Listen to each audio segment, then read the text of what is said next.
अस्सलाम वालेकुम गाइस, हमारा मसाला तैयार हो चुका है और अब हम चार मामू ने आम डाल के मसाला डाल रहे हैं। हमारा मसाला तैयार है बिल्कुल। और ये देखिए एक बाल्टी बिल्कुल तैयार हो चुकी है।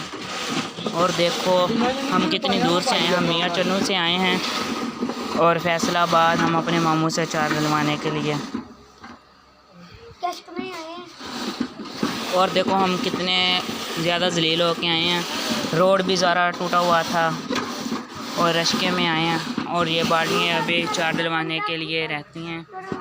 अभी मसाला तैयार हो रहा है, मसाला तो तैयार हो चुका था, एक बाल्टी हमारी तैयार है और मामू मिक्स कर रहे हैं। मिक्स करके मामू जान बाल्टी में डाल देंगे और ये चार तैयार, ये अब बिल्कुल तैयार हो चुका है। मामू बाल्टी में डालने लगे हैं, देखो गाइस। और हमें लाइक और शेयर करें और फॉलो करें।